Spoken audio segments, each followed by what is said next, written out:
Briefly, we're an organization that engages and collaborates on issues of animal and human welfare. We advocate and lobby for better laws relating to animals. We also conduct training sessions at various levels, to improve the awareness of animal welfare practices, with the ultimate goal of equipping relevant persons to achieve change. Now, getting back to today's webinar, which is titled Aquaculture, Testing the Waters. This webinar will feature CAO board member and co-founder Amy P. Wilson. Amy is currently working as the legal fellow at the Aquatic Animal Law Initiative at Lewis and Clark Law School in Portland, Oregon. She also holds a BCom, LLB, and LLM. Interestingly, Amy is the first South African attorney to graduate with a master's degree in animal law from Lewis Clark Law School in 2018. Amy has also been published in international peer-reviewed journals and is currently involved in a very interesting project of co-authoring the first aquatic animal law textbook in the world. A very interesting initiative indeed. Amy also co-founded the first organization dedicated to the animal law in South Africa. The organization is called Animal Law Reform South Africa. She has leadership roles in the Humane Education Trust and lawyers for animal protection in Africa, in short, LAPA. Amy, over to you. Great, fantastic. Okay, I'm going to just share my screen. Hopefully it all works. Great. Can I get a thumbs up if you can see my screen? Mandla? Yeah, I can see your screen. Thank you. Okay, fantastic. Great. Thank you. Thanks so much for that wonderful introduction, Mandla. I'm very excited to be with all of you today, even though it's virtual. So obviously I'm going to be talking about aquaculture. It's a subject that I'm extremely passionate about, and it's something surprisingly a lot of people don't know about, even though, as Mandla mentioned, it's the fastest growing food production sector in the entire world. And in fact, the United Nations Food and Agricultural Organization estimates that nearly 2/3 of the global supply of fish or seafood will come from aquaculture by 2030, which is actually just around the corner. So based on this current trajectory, it's very important that we understand what aquaculture is, what the consequences are, the harms, so we can potentially put in place some regulatory protections and other protections that you'll see are so important. So today, this is what I hope to cover. I've got a lot of different slides. I'm going to go through some of them quite quickly. There's a lot of information, so hopefully it won't be too quick, and it will encourage you to do some further research on your own, or at least excite you about the subject. I'm not going to be talking at all about wild caught fishing, sports fishing, or even aquaculture as it pertains to non-animals, so seaweed and algae, although those are very important emerging areas to be discussed as well. So in my analysis, I'm really going to be focusing a lot on industrialized animal aquaculture. So this is to be compared with tribal and indigenous systems, which are much smaller and have, of course, a lot less impact on humans, animals, and the environment. And before diving in, I also really just think it's important to acknowledge that there are no easy answers here. It's a very complex landscape, right? It raises a lot of political, cultural, historical, economic, environmental, and personal impacts for people. So I'm coming at it from the perspective of a lawyer who protects animals, humans, and the environment, and you'll see that lens as I go through my presentation today. There really are no easy answers. I do want to give a specific shout out to Professor Kathy Hessler, who I've had the pleasure of working with for the last couple of years. A lot of the information on the slides that you've seen have come from her, who founded the Aquatic Animal Law Initiative. She's done tremendous work. She's really a pioneer for aquatic animal law and animal law more generally. So I really want to give a shout out to her and all her work, and obviously to Kao and Mandla for organizing this. So let's dive in. Part one, I really want to look at who aquatic animals are. People tend to default to finfish. Obviously, finfish are extremely important, but they don't constitute the totality of aquatic animals. There are amphibians, echinoderms, mollusks, which include cephalopods, or more commonly known as octopuses or cuttlefish, crustaceans, reptiles, marine mammals, cnidaria, which includes corals. Yes, corals are animals, and also important, hugely important for the environment, sponges, aquatic insects and spiders, and aquatic birds.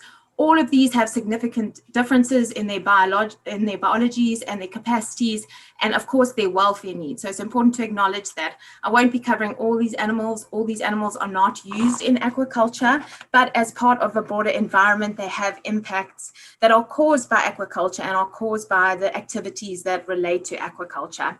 We treat all these animals differently. As you'll see in the law, we tend to do that anyway, and in society. The law is not bound by biological reality. So we have no idea how many species there are. There are likely more than 2 million species alone of marine species. And here, also important to acknowledge, we're not only talking about marine environments, there's also freshwater environments that are used in aquaculture. So why do we talk about aquatic animals? Well, because they have a lot less visibility than terrestrial animals. We literally can't see them because they live in habitats that are outside our daily lives, right? You might have a pet goldfish at home, but other than that, you interact a lot more with terrestrial animals than you do with aquatic animals. And this lack of interaction leads to a lack of understanding and empathy for us as humans. And that is one of the consequences, is that they have less regulatory protection. So they are misunderstood, they ignored, they're unseen, and they're underrepresented. We also have no idea exactly how many of them we impact, use, and exploit. Unlike terrestrial animals where there's certain recording requirements, and we know, for example, how many animals are used in terrestrial animal agriculture, we don't measure aquatic animals by individuals. We measure them by the tonnage. So we don't even consider them important enough to value their individual lives. And I'll show you statistics from the FAO report that actually measures them in tons. So we don't know the number of animals. They are, of course, not protected enough in law, policy, or by society, and there is thus a significant need for their legal protection. Great. Just to give a very kind of rough background, we use aquatic animals in the very same ways that we use terrestrial animals, and in some instances, a lot more. So many people will know that we have goldfish as pets, but many people might not know that we use aquatic animals, for example, as work animals, as we do with donkeys. So we use dolphins in the Navy to find certain bombs and do other things, right? We use them in research for testing. In fact, zebrafish are some of the most widely used animals in research. People tend to default to rats and mice and even bunnies. Jewelry, beauty, medicine, education, all these different things. And then we further categorize them. We might call them invasive or pests, and that in turn also impacts our legal treatment of them. Great. So against that background, it's also important to acknowledge that animals are considered as property. That greatly impacts how the law treats them. It allows us as legal subjects to treat them as legal objects and therefore use and exploit them. Obviously, there's anti-cruelty laws in place, and there are some protections at environmental level, but generally a piece of property has a lot less protection than somebody that's considered as a legal subject. Around the world, there are massive efforts to change this status and to move them to personhood, but largely around the world, they are still considered property. So that's part of the work that we do as animal lawyers, is to try and uplift them and raise that status. We need to acknowledge the science, the new science, and I'm going to talk a little bit about that, and incorporate that into our law and policy making, right? Because of this property status, animals are deemed to be owned, whether it's individuals, corporations, or even by the government, and this ownership does not equate to giving them responsible care. We can regulate as their owners all facets of their life. As I mentioned, there are specific restrictions in terms of anti-cruelty laws, but essentially as the owner of a piece of property, you can do what you want with it. And I am simplifying it, but just to give a basic idea, this has really allowed for the exploitation, not just of aquatic animals, but of all non-human animals across the world. And we thus treat them as this plentiful resource. And we use and kill and exploit trillions of animals every single year. So this is a massive, massive scale, and more so with aquatic animals. So some of the scientific foundations, I'm not going to go into too much detail, but it's really important. If you, like me, grew up being told that aquatic animals and fish, for lack of a better word, were unintelligent or didn't have feelings or somehow were unimportant, you are not alone. That was really the kind of narrative that I grew up with too. Unfortunately, that is not the case, or actually, fortunately, that is not the case. Science is showing us increasingly that these animals have major capacities, similar to us as humans, and even more so than we ever thought, right? It's official that fish can feel pain. And there's large bodies of science on this that can be found, peer-reviewed journals throughout the world. These on the slide here are just some of the various capacities that these animals have, right? Sentience is a key one. Sentience is generally considered as an important factor to consider legal protection, consciousness, self-awareness, all of these things, cooperation. I'll give some specific examples. But just like us as humans, they protect their young and they do all these things. And it's also important to note that this is the landmark that we measure it against is our human capacities, which is also problematic, right? Looking at things from an anthropocentric point of view. An animal doesn't have value just because they are close to us as humans, because we value those specific qualities and traits.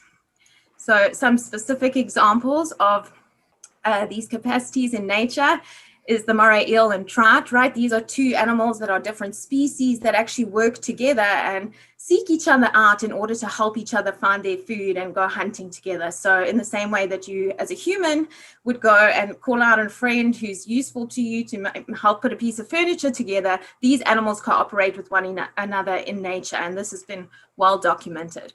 This shows active decision making on their part and cognitive capacities. Similarly, cleaner fish are very important because they make cooperation choices, right? They don't just eat. So what they do is they actually eat parasites and dead skin and all the kind of like unwanted things that animals have on their bodies. They clean them and they call them their clients. That's how we refer to them in the scientific journals, right? So they tend to eat these parasites and all these unwanted things off of animals' bodies, but they don't do it for all animals. They themselves make choices as to which animals they are going to help. Okay, and this for me is one of my favorite studies ever, right? So one thing they do is when no one's kind of looking, they eat a little bit more than just the dead things because it's a little bit tastier for them to get some of the live stuff. But if other animals are watching, they tend not to do that, which means they're making a cognitive decision to not do that, to scare away potential clients, right? That shows a lot of levels of different decision making. And similarly for their clients that are waiting, who will swim away if they see them biting other fish. So we've seen very kind of complex things happening. Great. And again, they work across species. They don't just work for singular species, they work across multiple species.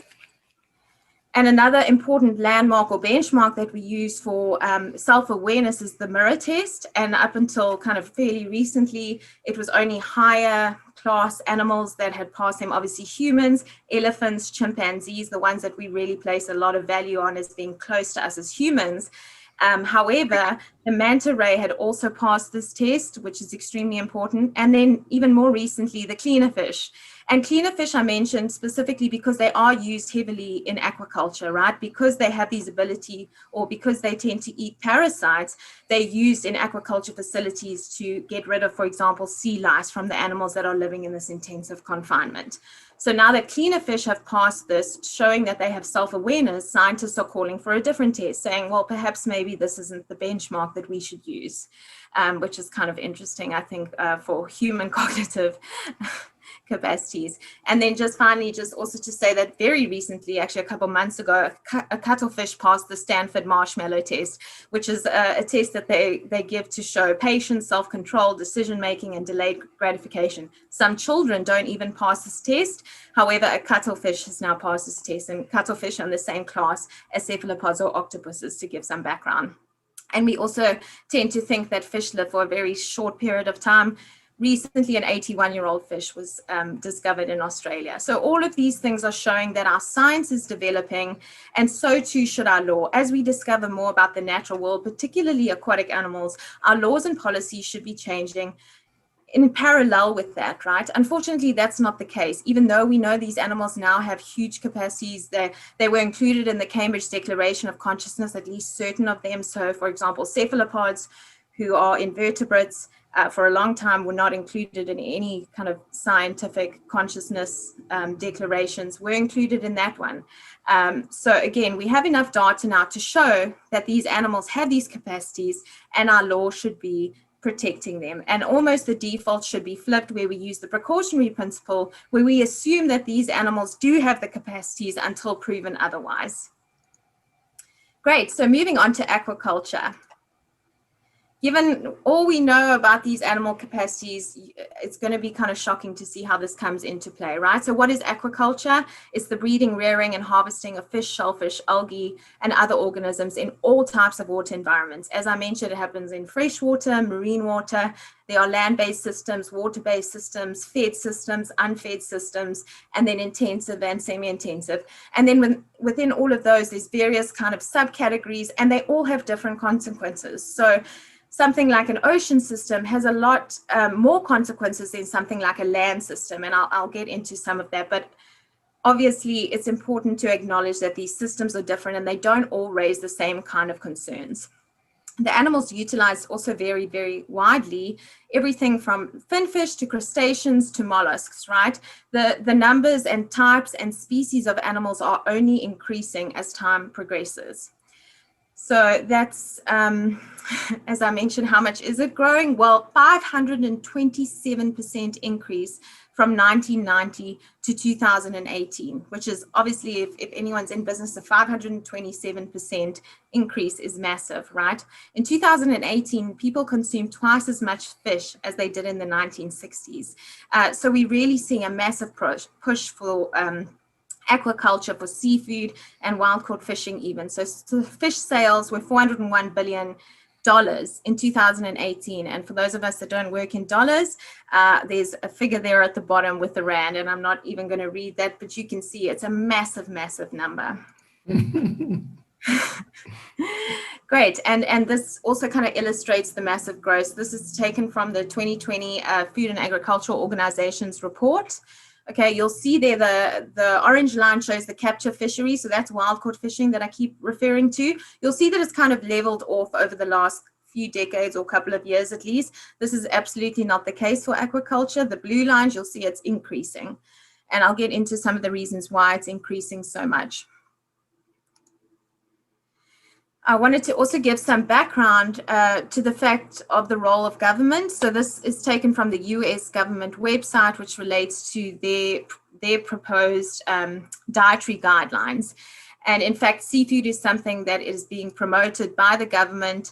And in fact, even during pregnancy, so they're actually recommending it for pregnant women, right? And in children, they're saying people aren't eating enough seafood. So the government and the dietary guidelines are actively promoting people to eat seafood. And it's not just in the US, this is something that is happening in South Africa too.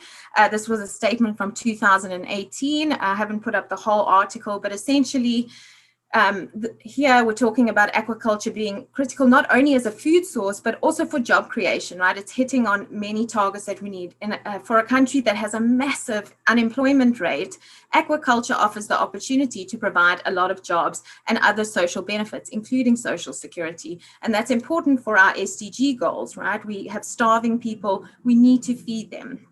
In addition to this job creation, aquaculture has major economic benefits. We are producing protein to feed the world, right? We need food security. And then one of the kind of very important comparisons is if you look at aquaculture compared to terrestrial animal agriculture or intensive factory farming of land animals, it uses a lot less resources. And this includes water, this includes land. It produces a lot less greenhouse gas emissions than terrestrial animals. It has this kind of perception of being a healthy protein choice. And this is due to various factors, including, as I already mentioned, the government promoting it as a healthy protein choice. Some aquacultural systems and animals, including oysters, actually remove carbon from water. So that has an extreme benefit for a very carbon intensive planet.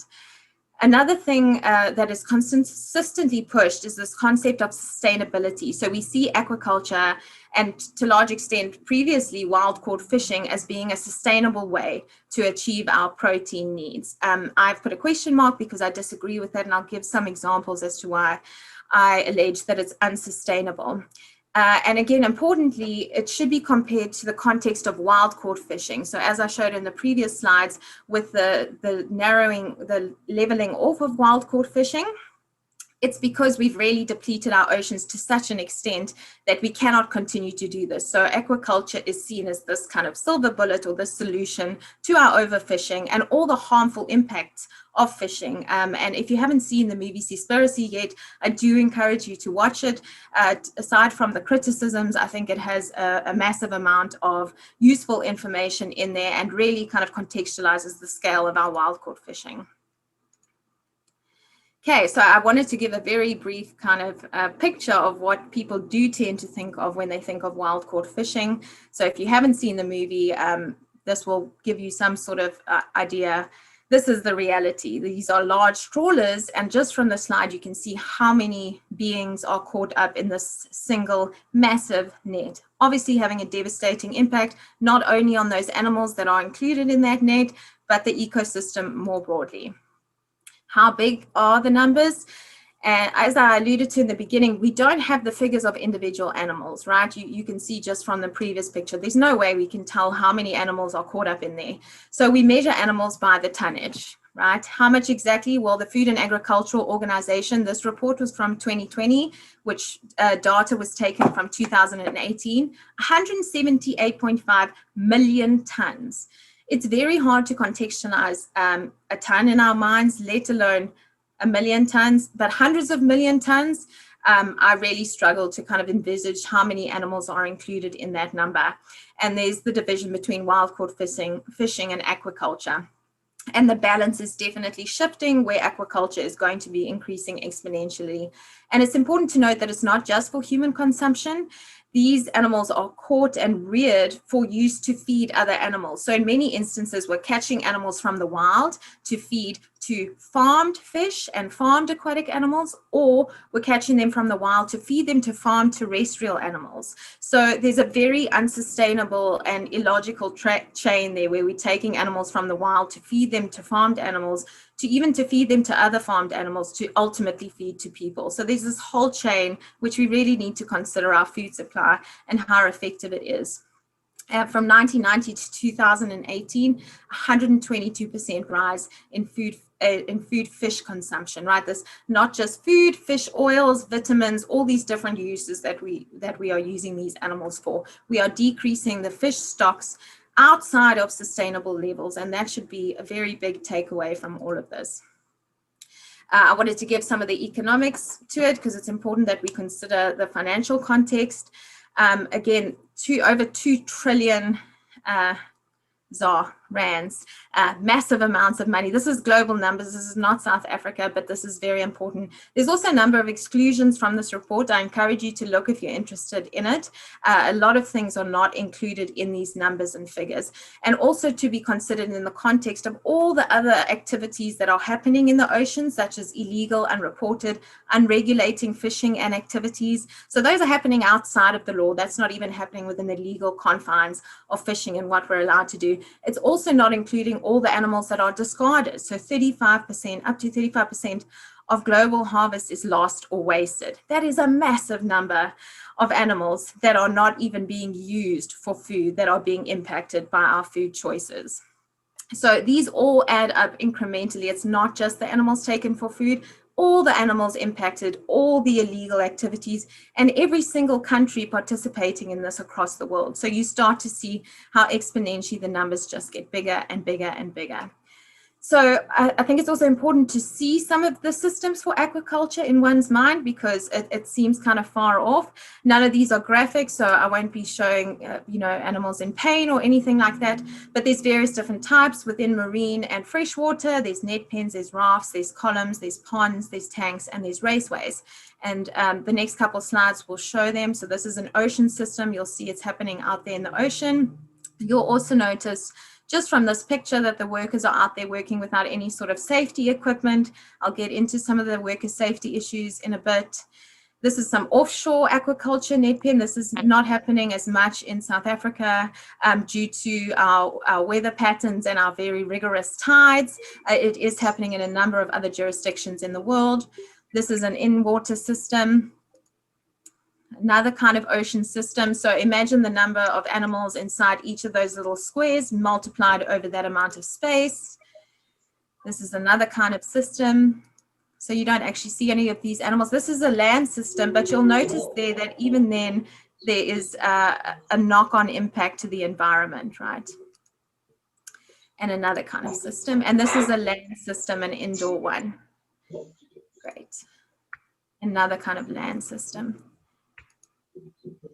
And this is one of the future predicted systems. So obviously the industry is always trying to improve and see different ways that they can deal with some of the harms.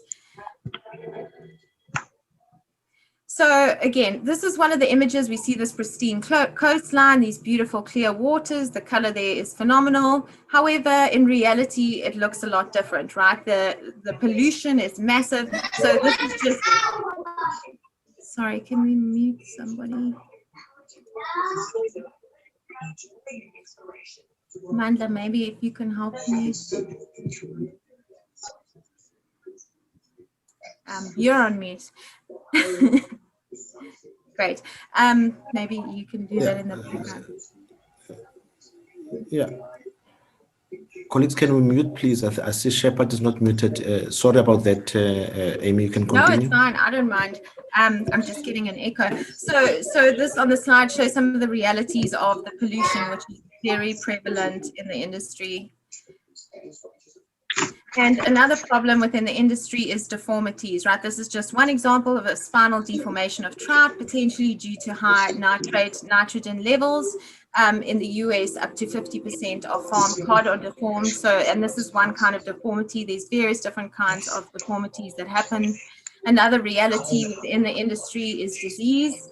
Again, just one kind of disease. There are multiple kinds of disease, zoonotic diseases that can be transferred to humans as well.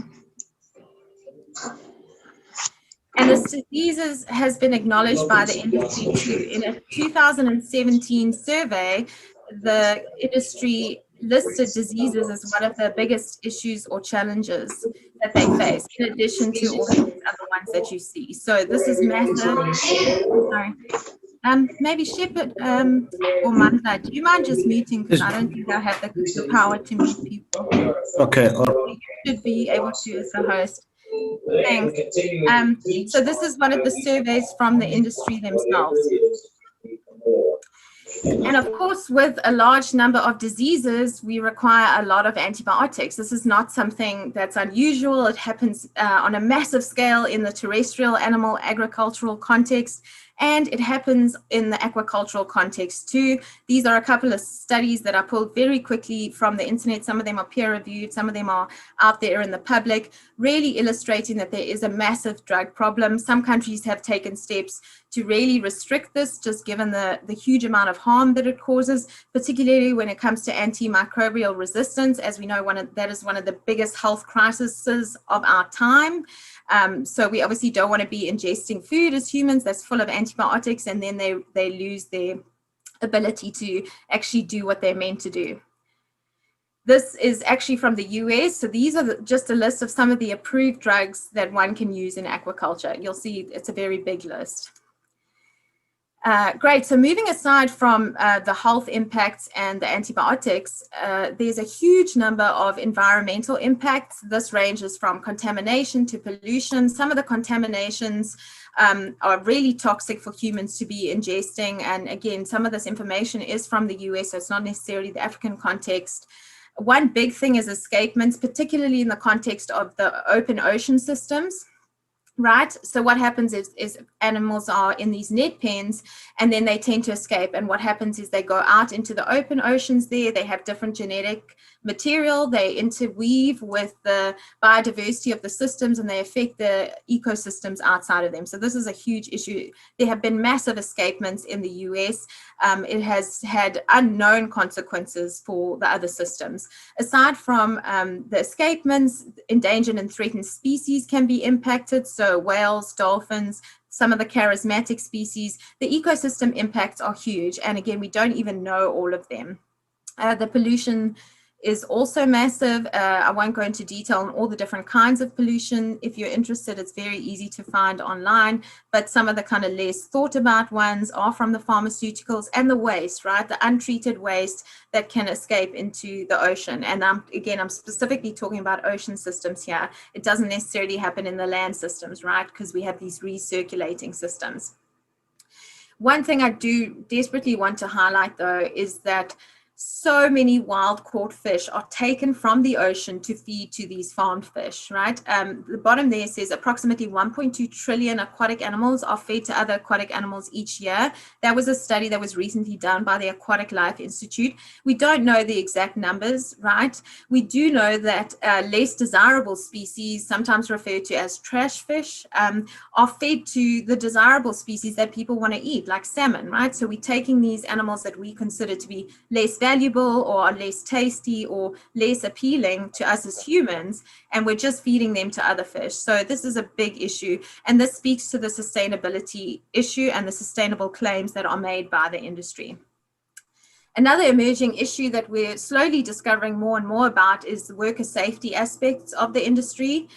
We know for sure that the fishing industry is extremely problematic from a worker perspective and also has issues such as slavery, but the aquacultural industry is largely untapped in terms of discovering these negative impacts on the workers. However, they face a massive amount of threats and challenges, and increasingly so, right? These relate to everything from equipment to themselves catching diseases to working without sufficient knowledge and skills in sometimes extremely harmful conditions. And depending on whether it's land systems or offshore systems also dictates the risk. And then there's other consequences that relate to their well-being, their welfare. Generally, these are people that come from other countries, so they're immigrants, so they're offered less protection. Some of them are undocumented, and as a result, they are generally more vulnerable than people who are citizens of that country. So this is problematic. And again, it's something we have seen in the animal agricultural industry, now replicating itself in the aquaculture industry. Okay, and then there's obviously impacts from working for killing animals day in and day out. There's electrocution, there's all sorts of chemical hazards working with chemicals, antibiotics. I encourage you, if it's an area of interest, to do some further research on it. We need to get this kind of information in South Africa and South Africa too. And then broader context, some of the issues with seafood more generally is seafood fraud, which happens when products are mislabeled. There's different kinds of seafood fraud, but the most common one is when products are mislabeled, and that can be the kind of species or where the animal was sourced from. It may not appear to be a big deal, but it does, because it affects people who have allergies, people with vulnerable groups like pregnant women. It has huge impacts on the environment, also our ecosystems and other vulnerable species. And it's a consumer protection issue, right? If you think you're buying one product and you're actually getting something else. Some of the other labeling considerations are greenwashing, and this speaks to the sustainability. People buy a product that says this fish was sustainably farmed or sustainably caught, whereas those claims are unfounded, unsubstantiated. And we're seeing, especially in the USA, that companies and individuals and even class actions are happening where people are suing these companies who are making these claims and saying that you cannot guarantee that this is in fact sustainable and unproblematic. And another problem is humane washing. Again, we've seen the terrestrial animal agricultural context saying this fish was humanely raised. This is a high welfare seafood product, when in fact we have no verification that that is the case. So moving briefly to animal welfare issues, I put on the slide there the 5 freedoms. This is generally an acceptable way to measure welfare with these freedoms, at least globally, right? There's some differentiation between them, but it has been largely accepted coming out of the UK a number of years ago. What are some of the welfare issues in aquaculture? Well, similar to those that we've seen in terrestrial animal agriculture, particularly the intensive confinement systems or factory farming systems. There's overcrowding. Stocking density is how they refer to it in the industry. Within that, they have mutilations to prohibit the animals from hurting each other, although there is still a lot of infighting. Within that, injury, diseases, death, parasites, stress. I'm not going to go through all of these, but these are all obviously critically important based on the context of these animals having sentience, self-awareness, all these capacities, right? So it's hard for us to imagine it as we do with terrestrial farmed animals, perhaps, of these animals suffering in this huge number. But it is happening, and these animals are suffering immensely, and they deserve our consideration and definitely deserve at least minimal legal protections. And one of the very important issues is how we kill them. So generally, there's protection for slaughtering certain terrestrial animals. So in the USA, there's the Humane Methods of Slaughter Act, which at least protects certain animals when they're killed. In South Africa, we have the Meat Safety Act, which requires in the regulations that animals are killed in a certain way. This is not the case for fish, right? Because of this and because of the lack of regulation, there's various ways in which these animals are killed. Some of them are extremely horrific. Some of them cause suffering for a very long time. We should be not allowing this. At a very, very minimum, we should be having these animals at least stunned so that they are rendered unconscious or insensible to pain before they are killed. So this is one of the kind of basic considerations, and it's something that we've been working on at the Aquatic Animal Law Initiative. To see if we can get a bill passed about this for aquatic animals. Moving on to the African context, this is just some of the headlines that you can tell if you search for aquaculture in Africa. You'll see there's a very common theme, which is let's increase it, let's promote it, let's fund it, let's make sure it's happening, let's make South Africa and South Africa, well, particularly Egypt, actually, which I'll touch on, a global player in this field, right? We need food security, we have to feed people, and we need jobs, and this is the silver bullet to do it, right? Unfortunately, it has a lot of impact, and it's affecting local communities, as I'll touch on briefly. Importantly, Egypt seems to be really leading the charge in this regard, and this is one of the very recent developments, more than 150,000 tons of fish. Okay, so it's projected to grow, this sector is projected to grow faster than in any other region in the world in the next 10 years. So Africa is really positioning itself to be a global player. The World Bank also talks about the shortfalls, right? And of course, against the context of wild-caught fishing not being able to meet the demand that we have. So capture fisheries are simply not cutting it. So the top producers are listed there on the slide. I won't go through all of them, but South Africa is number 10. And hoping to become bigger than that. But the top 3 account for 90% of the total production, which is obviously very important because when we're situating ourselves and looking at the regulation, we need to look at what's happening in those 3 countries.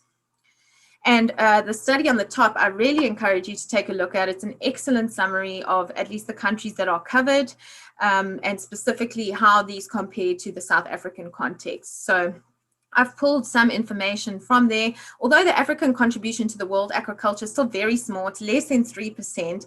As I mentioned, it's projected to increase. We also tend to use the inland systems versus the offshore systems, which we've seen increasingly being used in other countries.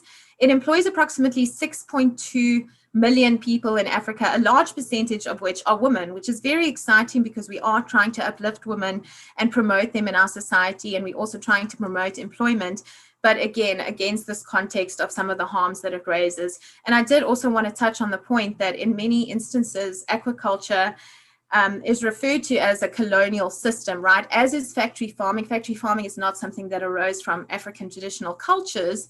These are some colonial ideas that are being brought by colonial governments, and they in fact were the ones that were promoting them.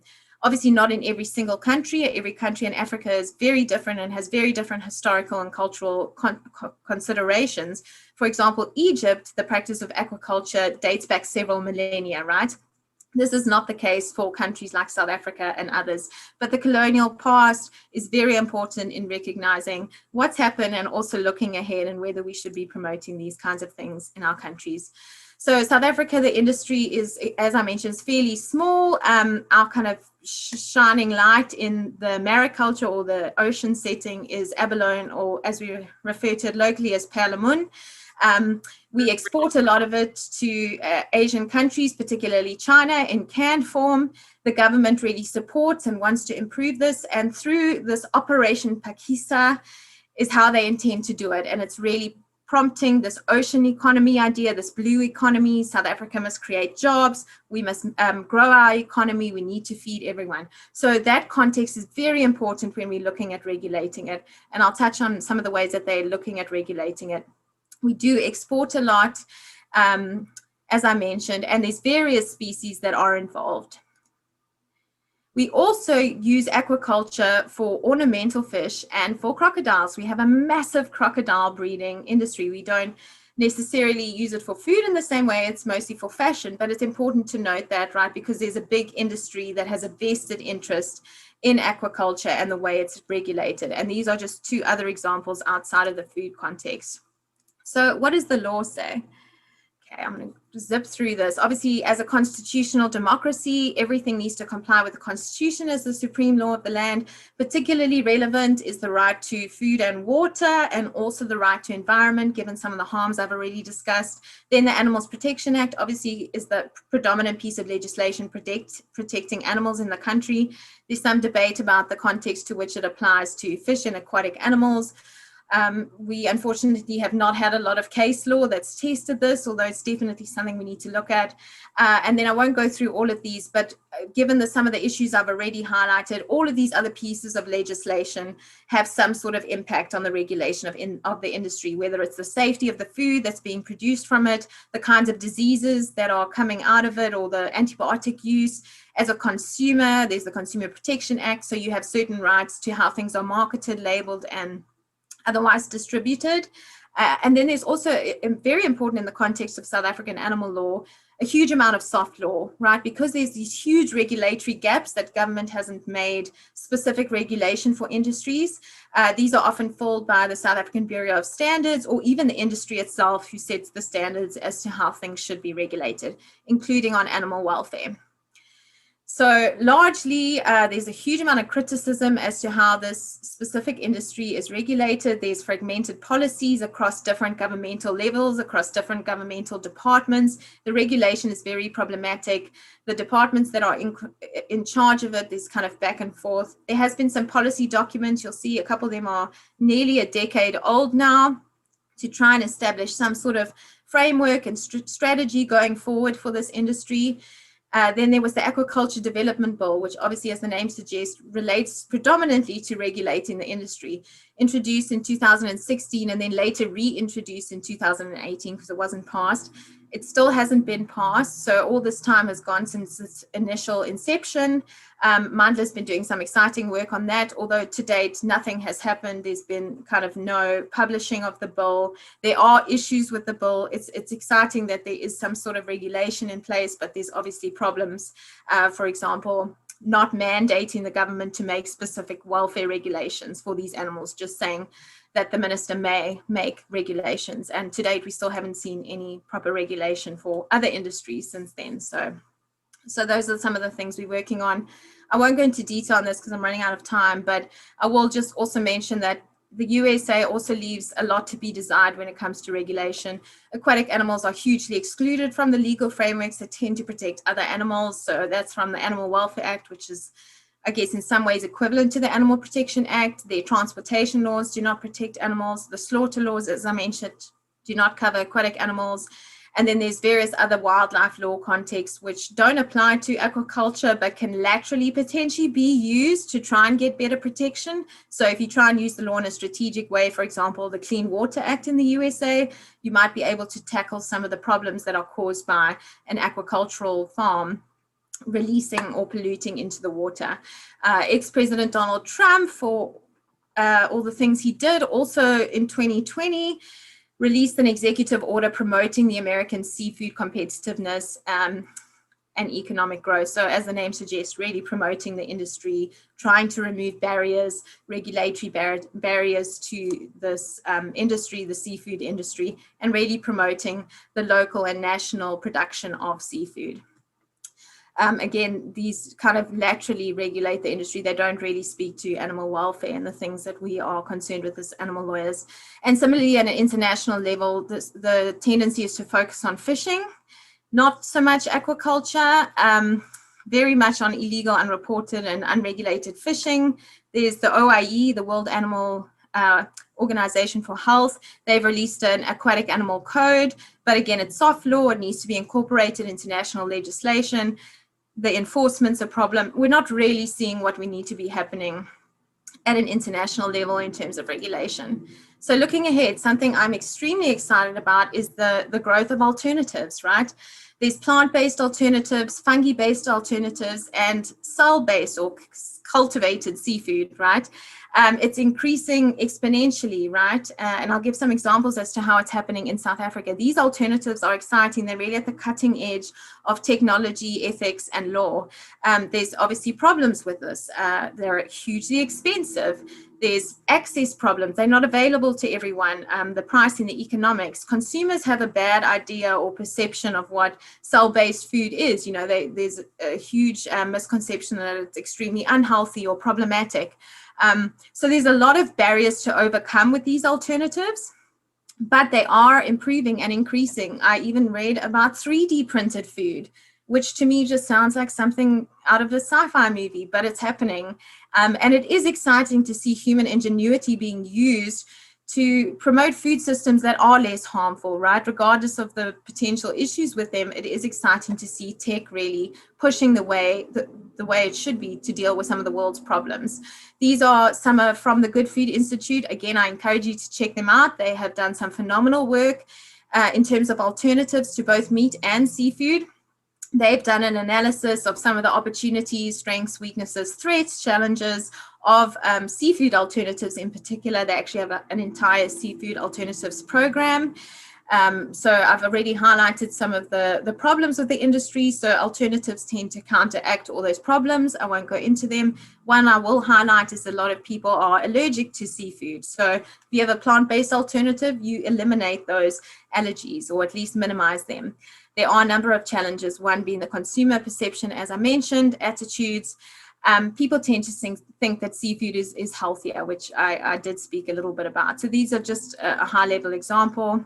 These are some of the exciting alternatives that are available. Granted, this is in the USA, but you can see that there's everything from shrimp to fish fingers to tuna to cakes. This is the growth of this industry, and as consumers demand, so the industry supplies. Even in SA, it's happening, right? We see Fry's Family Foods. They've got these fish-style fillets, prawn-style pieces. And I'm very excited to say that we have the first cell-based seafood startup in South Africa now. So South Africa actually is now catching up with the rest of the world when it comes to cell-based foods. It's extremely exciting. It's the cutting edge of food. So systematic, watch out for them. Again, I'm personally very interested in this. With all these alternatives, it does raise a lot of regulatory questions, right? What do we call them? The traditional industry, like the farming industries, are pushing back against us calling these products things like milk or meat or even seafood or fish. They're saying it doesn't come from these animals. It shouldn't be allowed to be called that thing. This is not something that's happening hugely in South Africa. It's happening massively in the US and internationally in other countries like Europe. They were trying to sue to stop a veggie burger being called a veggie burger, a burger. They're trying to stop almond milk being called milk. They're actually putting in place laws to prevent this. So it's something that's, really happening internationally.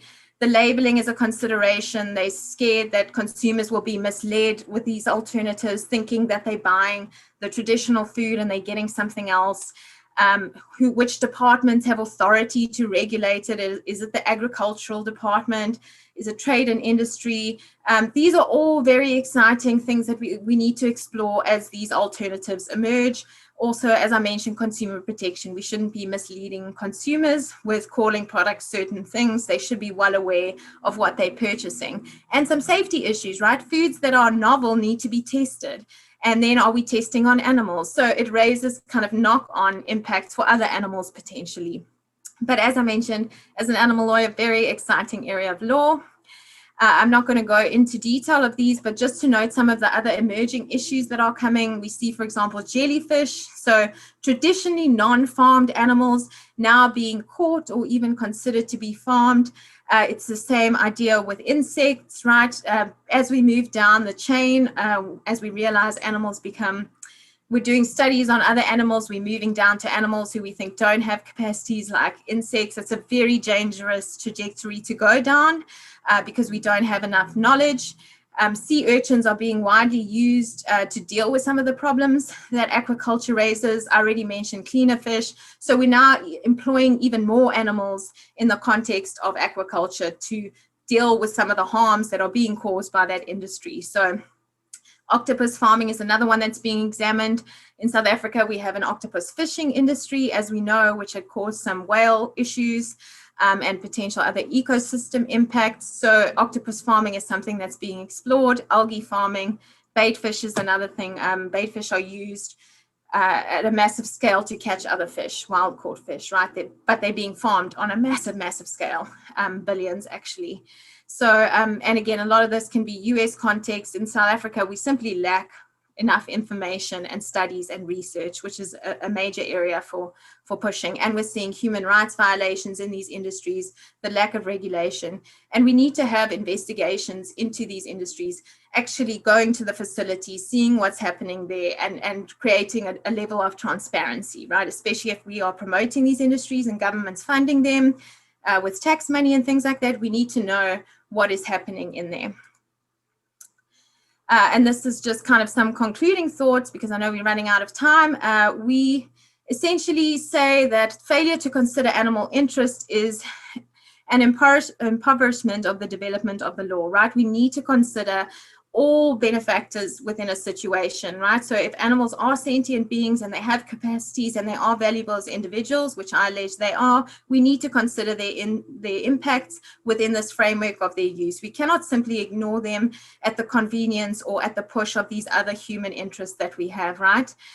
We need to dedicate resources to enforce these laws.